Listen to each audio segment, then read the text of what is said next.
سوچ کیا ہے؟ کچھ بھی خود بخود نہیں ہوتا، ہر چیز ایک سوچ سے شروع ہوتی ہے۔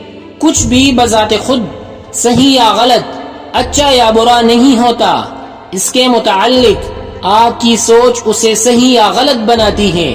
فرض کرے کہ کسی نے آپ کے چہرے پر تپڑ مارا اور آپ نے اس کا جواب تپڑ سے دیا، اس تپڑ کے ساتھ منسلک آپ کی سوچ نے آپ کو ایسا کرنے پر مجبور کیا۔ آپ نے یقیناً اس کو اپنی بے عزتی سمجھا اور پھر سخت رد عمل کا اظہار کیا۔ ذہن جسم کو کنٹرول کرتا ہے، آپ اپنے ذہن کو اپنی سوچوں کے ذریعے کنٹرول کر سکتے ہیں۔ جب آپ نے کسی کو واپس تپڑ رسید کیا تو یہ خود بخود نہیں ہوا، ذہن نے آپ کی سوچ سے اشارہ وصول کیا۔ آپ نے تپڑ کو منفی چیز سمجھا اور منفی رد عمل ظاہر کیا۔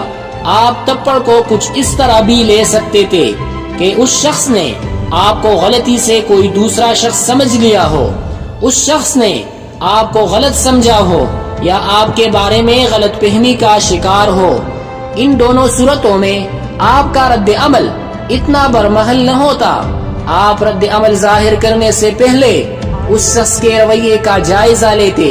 آپ کے خیال میں اگر وہ شخص پاگل ہوتا تو آپ کس قسم کا رد عمل اظہار کرتے؟